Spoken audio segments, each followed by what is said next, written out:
The Browns travel to Kentucky to play the Bengals in round 2 of the 2024 Battle for Ohio.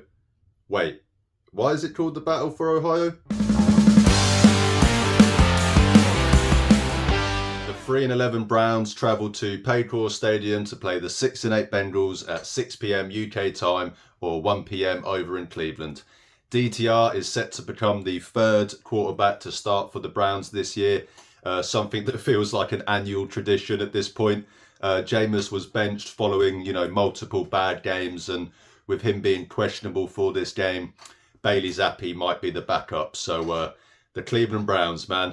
However, the Browns do have a chance to officially eliminate the Bengals from the playoffs. The Bengals would need to win out the remainder of their 3 games, as well as have other results go their way to make the playoffs this year. So a loss to the Browns this weekend will officially end any chance of them doing so. Whilst the Browns have been eliminated from the playoffs for 2 weeks now, as Myles Garrett said, misery loves company. Our season might suck, but it would certainly feel better if we could make the Bengals season officially suck as well. The Browns lost the previous matchup back in week 7, which just so happened to be the same day as my birthday, and was also the game where Deshaun Watson tore his Achilles. So make of that what you will. They will be looking to avoid losing the season series against the Bengals for the first time since 2017. As I'm sure you all know as much as I do, the Browns have had lots of success against the Bengals and Joe Burrow under Kevin Stefanski. Stefanski is 6-3 against the Bengals in his career, and Joe Burrow is personally 2-5 against the Browns. However, the Browns have lost 3 of the last 4 games against the Bengals, which does include the season finale last year, where the Browns obviously rested all of their starters, but still not what I want to see, and hopefully they can change that this Sunday. The Browns and the Bengals 2024 seasons, side by side, look fairly similar in terms of their bad records and underachieving their goals that they had out for themselves, but they couldn't be further apart in regards to how they've both gotten there. In fact, it's almost the complete opposite, with the Browns having a good defense and just a terrible offense, and the Bengals having a good offense and just a terrible defense. Whilst the Browns are on their 3rd starting quarterback and have the lowest 3rd down percentage in the NFL.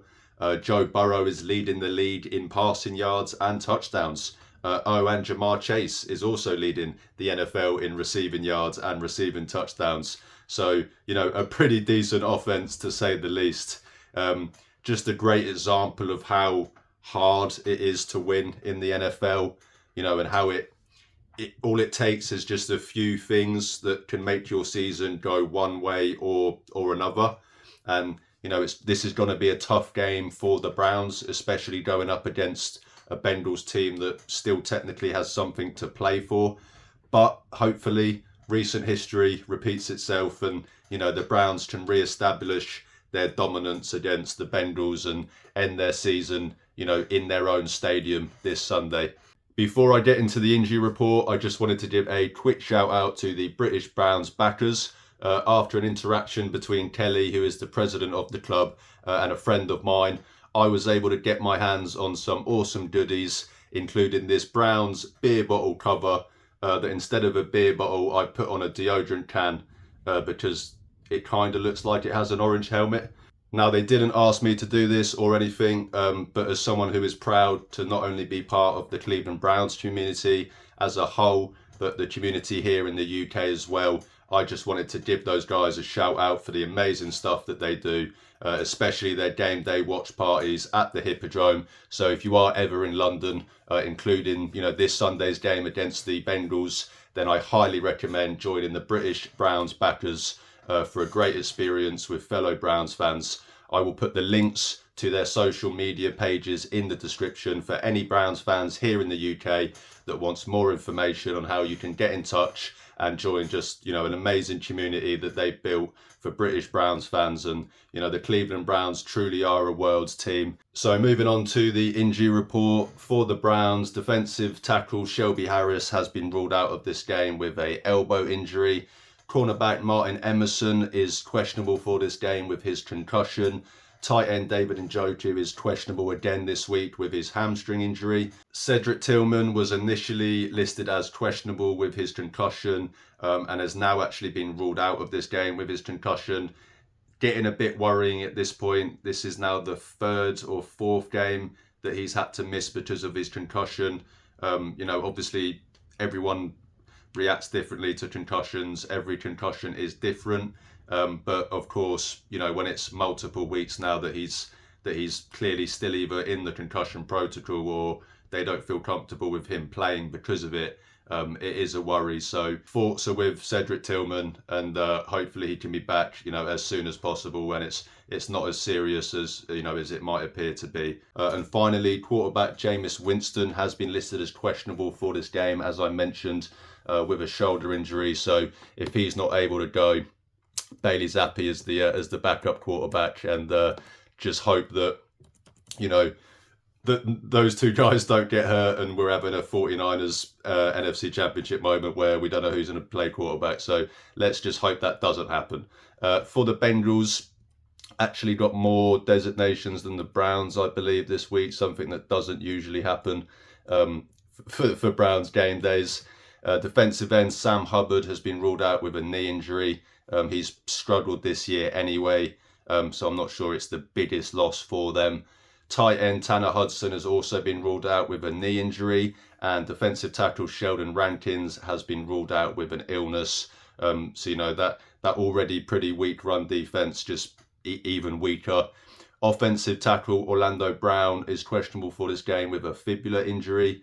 Offensive guard Alex Kappa is questionable for this game with a concussion injury. So that's two guys on that offensive line that already has its struggles anyway. So if they're missing two starters on there as well, then this could be a field day for the Browns defensive line and Myles Garrett specifically. And finally, wide receiver Charlie Jones has been listed as questionable for this game with a groin injury. So that is the injury report for this game. My 3 keys to victory this week. Number 1, limit Ja'Marr Chase. It's the obvious one. Chase has been all-world this year. 102 receptions for 1,413 yards and 15 touchdowns in just 14 games. He leads the NFL in all 3 categories and is on pace to become the first Triple Crown winner since Cooper Kupp in 2021 and just the 3rd this millennium. Of course, T. Higgins is also a great player, but he has been slightly inconsistent this year and has dealt with some injuries as well. Limiting Ja'Marr Chase, who has more than 50 targets and receptions than any other Bengals receiver this year, will go a long way in slowing down this high-powered Bengals offense and, giving themselves a better chance to win, because at the end of the day, this Browns offense is not winning a shootout. Thankfully, the Browns have actually had quite a bit of success in slowing down the guy, who called the Browns elves a few years back. The Browns have held Chase to 32 catches for 307 yards and 2 touchdowns in 6 games against the Browns.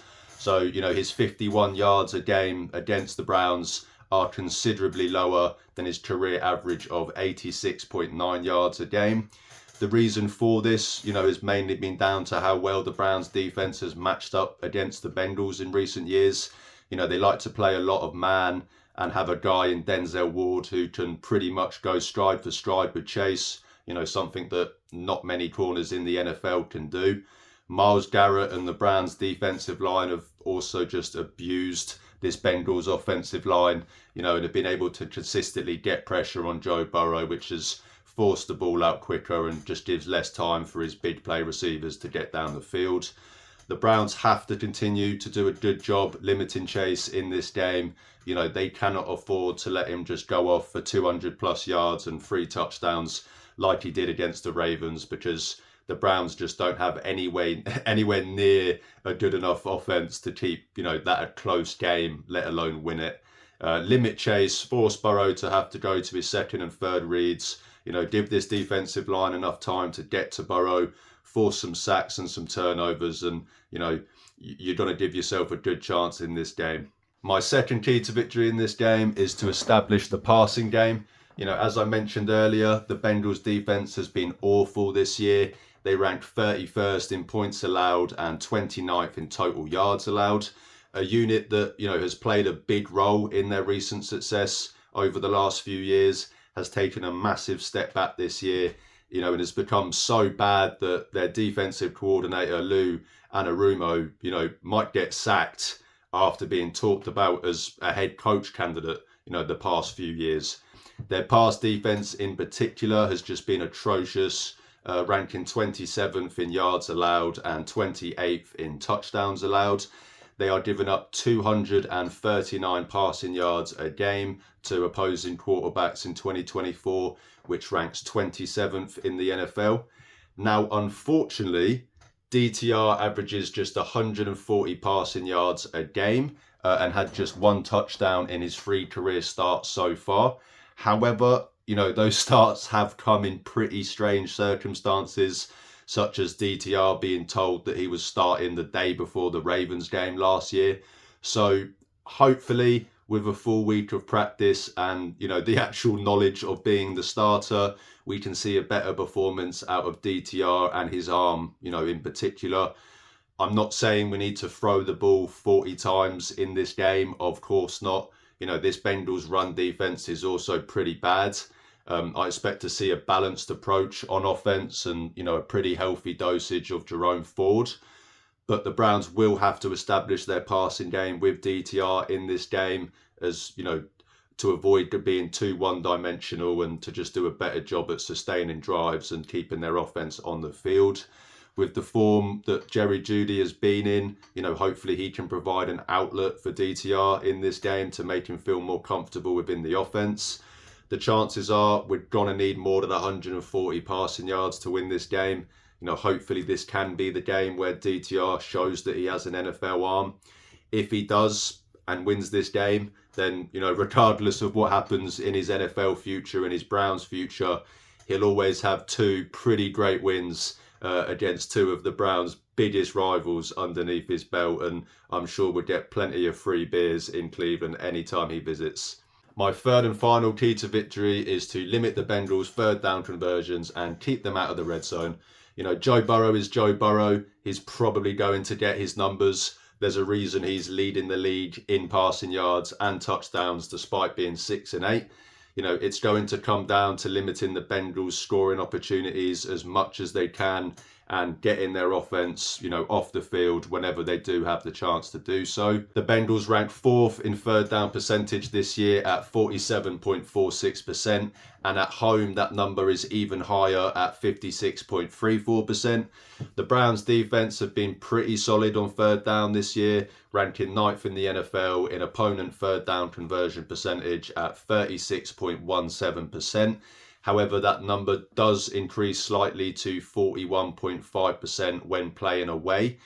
The Browns defense did a pretty good job on third downs against the Chiefs last week. Coming into that game, the Chiefs ranked first in the NFL in third down conversion percentage with over 50%. And the Browns defense were able to hold them to 7 of 18 on third downs in that game.